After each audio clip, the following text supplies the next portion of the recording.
नमस्कार श्रोते मित्र हो, दीपक रेगे कथाकथन चॅनलवर तुम्हा सगळ्यांचं मनापासून स्वागत करतो आणि एकच विनंती करतो श्रोते हो की तुम्ही चॅनलवर जर आत्ता पहिल्यांदा आला असाल किंवा अजूनपर्यंत चॅनल सबस्क्राईब केलं नसेल तर प्लीज चॅनल सबस्क्राईब करा मित्र हो. तुम्ही आज ऐकणार आहात अजित काटकर सरांच्या लेखणीतनं साकारलेली कथा सोन्याच्या हंड्याचं गुपित.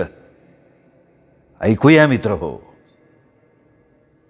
किसन धायगुड्याची दोन्ही आवळी जावळी पोरं गावातल्या तालमीत घुमत होती. त्यांच्या दबदब्यानं म्हणा किंवा किसनाच्या चांगल्या वागण्यानं म्हणा, पण त्याला गावात चांगला मान होता. किसना गावातनं निघाला म्हणजे रस्त्यावरून त्याला आडवे येणारे रामराम केल्याशिवाय पुढे जात नव्हते. तसा तो तितका मोठाही नव्हता, जमीनदार सुद्धा नव्हता, पण त्याचा स्वभाव चांगला होता. किसनाला केवळ 5 एकर एका तळावर पाण्याखालची जमीन होती. त्यात तो आणि त्याची बायको रखमा काबाड कष्ट करायचे. पोरंही त्यांना मदत करायची. त्यामुळे वर्षभर पुरेल एवढं धनधान्य त्यांना मिळत होतं. किसनाचं गावात नुकतंच बांधलेलं 4 खोल्यांचं घर होतं. 2 पोरांना दूध पिण्यासाठी त्यांनी म्हैस पाळली होती. पोरांना दुधाबरोबर खारी, खोबरं, काजू आणि बदामाचा खुराक सुरू होता. पंचक्रोशीतली कुस्त्यांची मैदानं पोरं गाजवत होती. त्याचा इनाम पोरांच्या खुराकाला हातभार लावत होता. प्रत्येक मैदानात पोरांबरोबर किसना हजेरी लावत होताच. पोरं कुस्ती जिंकल्याबरोबर वस्तादाबरोबरीनं बापाचं नाव घेत होती. त्यामुळं साऱ्या पंचक्रोशीत किसना पैलवानाचा बाप म्हणून समाजमान्य झाला होता. किसना पोरांना काहीही कमी पडू नये म्हणून अहोरात्र शेतात खपत होता. पोरं मोठी झाली होती, त्यामुळे त्यांची लग्न करा असं म्हणत जवळचे आणि लांबचे पोरींचे बाप किसनाचे उंबरे झिजवत होते. पण किसनाच त्यांना एवढे 2 कुस्त्यांचे सीझन बघू असं म्हणून तटवत होता. असाच 2 वर्षांचा कालावधी गेला. पोरांच्या कुस्त्या रंगत होत्या, पण त्यांची वय झाल्यामुळे 1-2 वेळा चांगल्या नवाट पोरांच्याकडून त्यांना हार पत्करावी लागली. किसनानं ओळखलं आता थांबण्यात काही अर्थ नाही आणि त्यांनी पोरांसाठी मुली बघायला सुरुवात केली. अनेक मुली बघितल्या. त्यातून त्यांनी रखमाच्या पसंतीनं 2 मुली पारखल्या आणि दोन्ही पोरांची लग्न ठरवली. लग्नाची तारीख जवळ आली तशी घरात लगीनघाई सुरू झाली. रखमाच्या तर पायाला पाय आणि हाताला हात नव्हता. तिला पोरांच्या लग्नात काहीही कमी पडू द्यायचं नव्हतं. किसननं दमच भरला होता तिला तसा. लग्नाच्या पत्रिका वाटल्या, तयारी पूर्ण झाली. दारात मोठा मंडप सजला. पै पाहुण्यांनी घर भरलं. हजारोंच्या साक्षीनं 2 सुना किसनाच्या आणि रखमाच्या घरात आल्या. सुना आल्यावरही सुखानं 4 गाव शांत बसेल ते रखमा आणि किसन कसला. रखमा सकाळी लवकर उठायची. बाहेरच्या चुलीवर हंडा चढवून कडक पाणी करून आंघोळ करायची. किसनला उठवायची. तोही कडक पाण्यानं आंघोळ करून रखमानं केलेला चहा प्यायचा आणि मारुतीच्या देवळात दर्शनाला जायचा. तोपर्यंत दिवस उगवलेला असायचा. त्यानंतर काही वेळानं सुना उठायच्या. सासूनं तापवलेल्या पाण्यानं आंघोळी करायच्या. तोपर्यंत ती चहा करायची. मग दोघी चहा प्यायचा. त्यांचा चहा झाल्यावर पोरं उठायची. त्यांच्या आंघोळी व्हायच्या. तोपर्यंत किसना देवदर्शन करून येऊन विहिरीवरनं 4 घागरी पाणी आणून रांजण भरायचा. एवढं सगळं होईपर्यंत रखमाला दम निघायचा नाही. ती स्वयंपाकाला लागायची. सासू स्वयंपाक करायला बसली की सुना केस विंचरत नवऱ्या पुढं बसायच्या. स्वयंपाक झाला की रखमा आणि किसना जेवायची आणि म्हैस आणि 2 शेळ्या घेऊन मळ्याकडे निघायची. पहाटे 5 पासून कामाला लागलेली रखमा सकाळी 10 वाजता सगळ्यांचा स्वयंपाक करून मळा गाठायची. मळ्यात गेल्यावरही तिला क्षणभर विश्रांती मिळायची नाही. काही ना काही काम तिला वाढून ठेवलेलं असायचंच. दुपारी 12-1 पर्यंत जेवण उरकून दोन्ही पोरं रमत गमत मळ्यात यायची आणि लिंबाच्या गार सावलीत ताणून द्यायची. कामाला हात लागतोय तोपर्यंत घराकडे निघायची वेळ व्हायची. सायंकाळ होताच रखमा रानातलं काम आटोपून घरी यायची तर दोन्ही सुना हातात लक्स साबण घेऊन फ्रेश व्हायच्या तयारीला लागलेल्या असायच्या. त्यामुळे रखमाला हातपाय धुतले की सगळ्यांना चहा करून द्यायला लागायचा. दोन्ही सुनाही पुढे सरकून चहा प्यायच्या आणि कब्बशी सासूच्या पुढे सरकून हातात कांगवा घेऊन बापानं दिलेल्या नव्या कोऱ्या आरशासमोर सारकायच्या. त्यांचे नवरेही लगेच त्यांच्याजवळ बसत गुलूगुलू करत बसायचं. रखमाला चैन पडायची नाही, ती स्वयंपाकाला लागायची. तिचा स्वयंपाक आणि सुनांची वेणी फेणी एकाच वेळी व्हायची. पोरांची लग्न झाल्यापासून असा कार्यक्रम सुरू होता. रखमाला वाटलं होतं की सुना घरात आल्यावर आपल्याला आयता घास गिळायला मिळेल, पण तिचा भ्रमनिरास झाला होता. तिलाच जास्त त्रास होत होता. दिवसांमागनं दिवस आणि महिन्यांमागनं महिने उलटत होते. रखमाचा त्रास काही कमी होत नव्हता. अशीच 2 वर्षे लोटली. दोघांचं एक एक बाळ घरात आलं. मग तर काय, आया बाळाभोवती आणि पोरं आईभोवती घोटमळत राहायची. बिचारी रखमा आणि किसना काम करून करून थकायचे. वरून आणखीन सुनेचे टोमणे ऐकून घ्यायचे. रखमा खचली, आजारी पडली. डॉक्टरी उपाय झाले, पण काही कारण कळायच्या आत तिने या जगाचा निरोपसुद्धा घेतला. किसनाला अतीव दुःख झालं. त्यापेक्षा अधिक दुःख दोन्ही सुनांना झालं. त्यांना वाटलं आता आपल्याला घरातली सगळी कामं करायला लागणार. असेच दिवस सरत होते. घरात उगवल्या मावळत्या सुनांचा कब्जा सुरू झाला. अगदी क्षुल्लक कारण काढून त्या दोघी भांडत होत्या, तर त्यांचं ऐकून दोघं भाऊ एकमेकांच्या अंगावर धावत होते.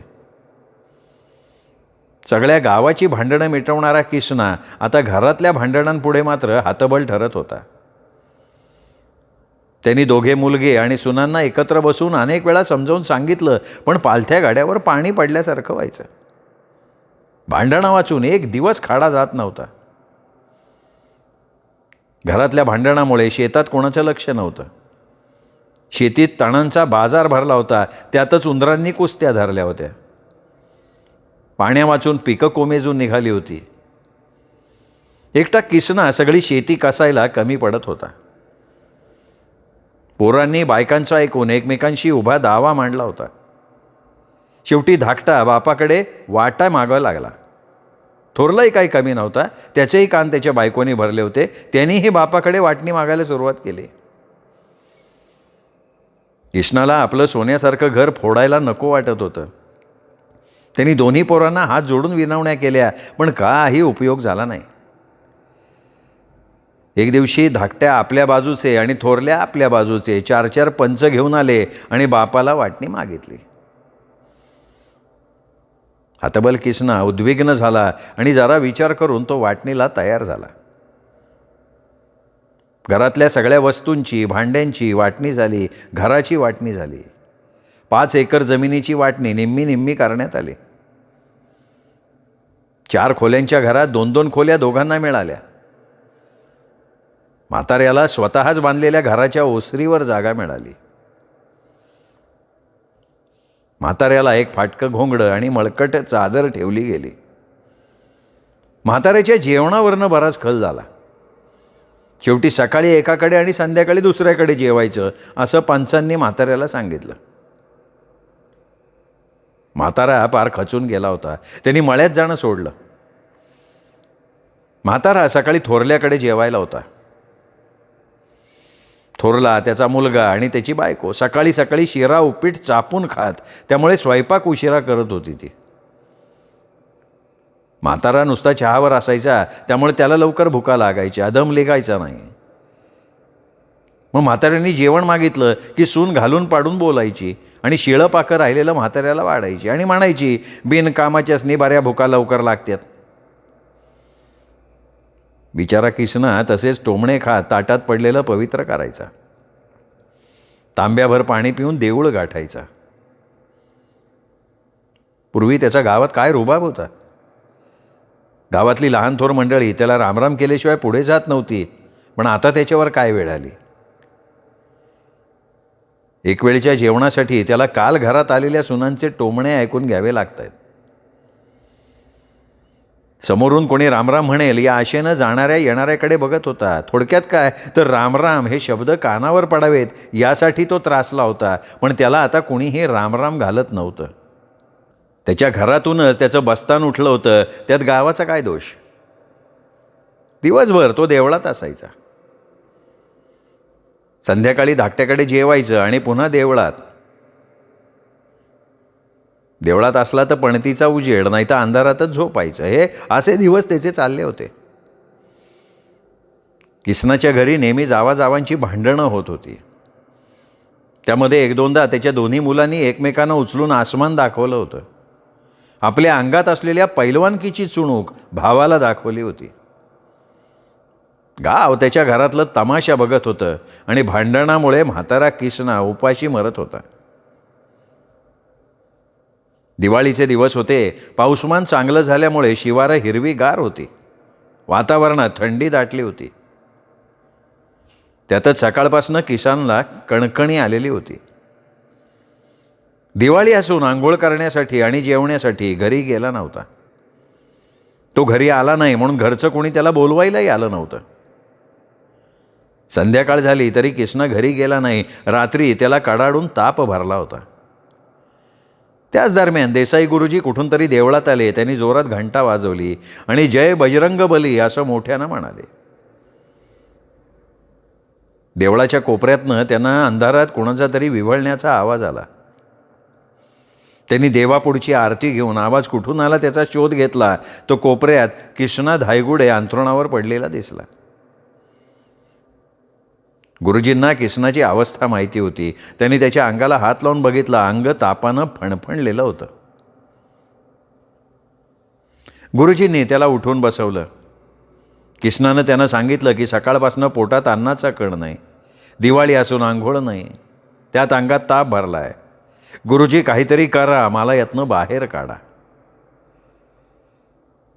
त्यावर गुरुजींनी त्याला थांबवलं. आपल्या घरी गेले, जेवण आणलं, किसनाला जेवायला घातलं.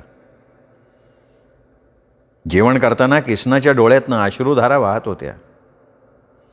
जेवण झाल्यावर किसनाला तरतरी आली आणि त्यानंतर गुरुजींनी त्याला सांगितलं की मी काहीतरी करतो, पण तुम्ही फक्त पोरांनी काहीही विचारलं तर आत्ताच सांगणार नाही एवढंच म्हणायचं. हे ध्यानात ठेव. तुझी दोन्ही पोरं तुझी सेवा करतील. किसनाला एवढं बजावून गुरुजी आपल्या घरी परतले. रात्री झोपताना किसना विचार करायला लागला, गुरुजी काय करणार आहे त्यांनाच माहिती, पण आपण गुरुजींनी सांगितलं तसं बोलायचं. दुसऱ्या दिवशी सकाळी सकाळी गुरुजी किसनाच्या थोरल्या मुलाच्या घरी गेले. गुरुजींना त्यांनी चहापाणी दिलं आणि का आला होतात असं विचारलं. त्यावर गुरुजींनी थोरल्याची चौकशी केली. इकडच्या तिकडच्या आणखीन गप्पा झाल्या. त्या गप्पात थोरल्याची बायको सामील झाली. बोलता बोलता गुरुजींनी मूळ मुद्द्याला हात घातला आणि हळू आवाजात विचारलं, अरे वाटण्यात आल्या पण सगळं वाटलं का रे? त्यावर मुलगा म्हणाला, वाटलं की होतं नव्हतं तेवढं सगळं वाटलं. मग आणखीन हळू आवाजात गुरुजी म्हणाले, म्हातारा सोन्याच्या हंड्याविषयी काय बोलला का? अरे वावर नांगरताना त्याला सोन्याचा हंडा गावला होता, तो त्याने कुठंतरी लपवून ठेवलाय. मला फक्त हंडा मिळाला एवढं बोलला, पण लपवला कुठं हे काय मला सांगितलं नाही. आणि बाबा मी पण काय त्याला विचारलं नाही. गुरुजींच्या ह्या बोलण्यावर थोरला चाट पाडला. त्याला आता बापाची आठवण झाली. तो बायकोला म्हणाला, अगं तू चुलीवर पाणी ठेव, मी आबाला घेऊन येतो, आज दिवाळी आहे ना. असं म्हणून थोरला देवळाकडे गेला. तिथे बसलेल्या गुरुजींच्या मनात आलं, गोष्ट खोटी का असे ना, पण आपण चांगल्यासाठी सांगितली. गुरुजींनी थोरल्याच्या घरातनं काढता पाय घेतला. देवळात झोपलेल्या बापाला घेऊन थोरला घरी आला. नवरा बायकोनी त्याला हमाम साबण लावून आंघोळ घातली. म्हातारा कपडे बदलेपर्यंत सून काजू बदाम घातलेला शिरा घेऊन आली. म्हाताऱ्याला आश्चर्य वाटलं, पण त्याला रात्रीचं गुरुजींचं सांगणं आठवलं. म्हातारा शांतच राहिला. काही वेळानं दिवाळी पाडव्याच्या पोळ्या खाऊन तरतरीत झालेला म्हातारा पुन्हा देवळाकडे गेला. देवाच्या मूर्तीच्या पायावर डोकं ठेवलं. त्याच्या अंगातला ताप कुठल्या कुठे पळाला होता. म्हाताऱ्यानं अंथरूण झटकलं, घडी घालून ठेवली आणि तो देवळाबाहेरच्या लिंबाच्या झाडाखाली पारावर येऊन बसला. त्याला तिथे बसलेलं बघून गावातली त्याच्या वयाची 2-4 म्हातारी त्याची चौकशी करून गेली. किसनाला बरं वाटलं. त्यांनी मनातल्या मनात गुरुजींना धन्यवाद दिले. त्याच्या मनात येत होतं की गुरुजींनी अशी काय गोष्ट सांगितली की त्यामुळे थोरल्यात एवढा बदल झाला. थोरल्याच्या घरी गुरुजी आले होते आणि त्यांनी त्याला काहीतरी सांगितलंय हे थोरल्यानं त्याला सांगितलं होतं. पण थोरल्याने आबाला जाऊन देवळातनं घरी आणलं, जेवायला खायला घातलं, ही गोष्ट धाकट्याला खटकली. आणि गुरुजींनी थोरल्याला काय सांगितलं हे विचारण्यासाठी धाकटा त्यांच्या घराकडे गेला. गुरुजी त्याच्याकडे बघत घराबाहेर पडायचं नाटक करत म्हणाले, अरे मी तुझ्याकडंच निघालो होतो तुझ्या घरी, पण तूच माझ्या घराकडं आलाय. बोल की काय म्हणतो. त्यावर ताकाला जाऊन भांडं लपवण्यात काही अर्थ नाही आहे असा विचार करून धाकटा गुरुजींना म्हणाला, सकाळी तुम्ही थोरल्याच्या घरी काय सांगितलं का? त्यांनी देवळात जाऊन आबाला घरी आणलं, खायला प्यायला घातलं, कशामुळं मला पण सांगा की. गुरुजी त्याचीच वाट बघत होते. गुरुजी लगेच धाकट्याला म्हणाले, अरे तुमची वाटणी झाली हे कळलं होतं, सगळं वाटून घेतलं ते बी कळलं होतं, पण सोन्याच्या हंड्याची वाटणी राहिली ना. तुझ्या म्हाताऱ्याला शेतात नांगरटीचं काम करताना सोन्याचा हंडा सापडला. आता तो हंडा त्यांनी कुठं ठेवला आहे हे त्याचं त्याला माहिती. कोणाला सांगू नका म्हणून विश्वासाने त्याला मला सांगितलं होतं, पण कसं आहे आता झाली तुमची वाटणी झाली ना, मग त्या वाटणीत त्या सोन्याची बी वाटणी व्हायला पाहिजे होती, पण नाही झाली. कसं आहे म्हातारा आहे आता काही महिन्याचा सोबती आहे का नाही. तेव्हा मला वाटतं त्याच्याकडनं गोडी गुलाबीनं सोन्याच्या हंड्याची जागा विचारून घ्या तुम्ही. गोडी गुलाबीने विचारा, दम द्यायला जाल तर म्हातारा गचकन. आता हे मी थोरल्याला सांगितलं आणि तुला सांगायला बाहेर पडणार एवढ्यात तूच आला इथं. आता बघा तुमचं तुम्ही बघा बरं का. गुरुजींच्या ह्या बोलण्यामुळं धाकट्याच्या डोक्यात लख्ख प्रकाश पडला. त्याला गुरुजींचा आभार मानायचे भान राहिलं नाही. त्यांनी घर गाठलं, बायकोला सगळी हकीकत सांगितली, देवळं गाठलं. म्हातारा पारावर बसला होता. म्हाताऱ्याकडे बघत तो म्हणाला, आबा हिथं बसलाय वे, आम्ही किती शोधलो तुम्हाला, चला घरी घरी चला, आवाज पाडवा आहे आबा. म्हाताऱ्याच्या लक्षात गुरुजींनी सांगितलेले शब्द होते. म्हातारा घरी आला. सुनेनं पोट भरून आणि आवडीचं जेवण तयार करून सासऱ्याला आग्रह करून करून वाढला. म्हाताऱ्याला आपल्या घरी राहायला या असा आग्रही केला, पण म्हाताऱ्यानं त्यांना अंगाला लावू न घेता सरळ देऊळ गाठलं. आनंदाने पुन्हा एकदा मारुतरायाचा पाय धरलं, अंथरूण टाकून म्हातारा झोपी गेला. सकाळी पुन्हा थोरल्याने म्हाताऱ्याला बोलवून नेलं. आज लक्ष साबणानं आंघोळ घालून उपीटचा नाश्ता झाला. काही वेळानं लाडू करंज्या ताटात येऊन सुनेनं आग्रहानं खायला घातल्या. असे 4-5 दिवस झाले. एक दिवशी जेवण झाल्यावर थोरल्यानं म्हाताऱ्याजवळ सोन्याच्या हंड्याचा विषय काढला. त्यावर म्हाताऱ्यांनी कानावर हात ठेवून दिले. असा कुठलाही हंडा आपल्याला मिळाला नव्हता असं सांगितलं. थोरल्याला वाटलं आणखीन काही दिवसांनी म्हातारा सांगेल. त्यांनी म्हाताऱ्याला आपल्या घरी राहायला सांगितलं, पण म्हाताऱ्यानं सरळ नाही म्हणून सांगितलं आणि देवळं गाठलं. त्याच रात्री पुन्हा धाकटा आला. आग्रह करून म्हाताऱ्याला घरी घेऊन गेला, खायला घातलं, सोन्याच्या हंड्याविषयी विचारलं. तेव्हा म्हाताऱ्यानं त्यालाही मला काय माहिती नाही हेच सांगितलं. धाकट्यालाही वाटलं म्हातारा अजून काही दिवसांनी सांगेल. असेच दिवस महिने पुढे पुढे चालले होते. दोन्ही पोरं रोज सोन्याच्या हंड्याविषयी विचारत होती, तर म्हातारा मला माहीत नाही एवढंच सांगत होता. दरम्यान गुरुजींनी दोन्ही पोरांची एक एकटी गाठ घेऊन त्यांना हवा भरली आणि म्हाताऱ्याला सांगितलं, तू फक्त मला माहिती नाही एवढंच बोलायचं, ध्यानात ठेव. म्हाताऱ्याने हात जोडून गुरुजींचे आभार मानले. काही दिवसांनी म्हातारा आजारी पडला. दवाखाने सुरू झाले. दोन्ही पोरं सुना म्हाताऱ्याची काळजी घ्यायला लागले. म्हाताऱ्याला जास्त झालं, त्याची हालचाल बंद झाली. म्हाताऱ्याचं खाणं पिणं बोलणं बंद झालं. आता मात्र पंचायत झाली. कारण म्हातारा बोलला तरच सोन्याचा हंडा कुठं लपवलाय हे तो सांगेल, म्हणून थोरल्यानं म्हाताऱ्यासाठी चांगला डॉक्टर आणला. त्याला सांगितलं भारीतलं भारीत इंजेक्शन मारा. पण म्हातारा बोलला पाहिजे. डॉक्टरांनी 1000 रुपयाचं इंजेक्शन मारलं. काही वेळात म्हाताऱ्याने डोळे उघडले. लगेच थोरला त्याच्या कानाजवळ तोंड नेऊन म्हणाला, "आबा, सोन्याचा हांडा कुठं ठेवलाय?" म्हातारा 1 नाही 2 नाही, त्यांनी पुन्हा डोळे मिटून घेतले. संध्याकाळी धाकट्यानं दुसरा डॉक्टर आणला. सकाळपेक्षा भारी इंजेक्शन द्यायला लावलं. 1500 मोजले. काही वेळात म्हाताऱ्याने डोळे उघडले. म्हाताऱ्याच्या कानाजवळ धाकटा गेला आणि त्याने विचारलं म्हाताऱ्याला, "आबा, आता तरी सांगा, सोन्याचा हांडा कुठं लपवून ठेवलाय?" म्हाताऱ्यानं डोळे उघडले. एक हात थोडासा उंचावला, 2 बोटं दाखवली, बोलायला तोंड उघडलं, काहीतरी बोलण्याचा प्रयत्न केला आणि त्याच वेळी डोळे मिटले. ते कायमचे. डॉक्टर त्याच ठिकाणी होते. दोघा भावांनी डॉक्टरांना विनवलं, "पुन्हा एकदा इंजेक्शन करा, म्हातारा काहीतरी सांगतोय." डॉक्टरांनी म्हाताऱ्याला तपासलं आणि म्हातारा गेल्याचं सांगितलं.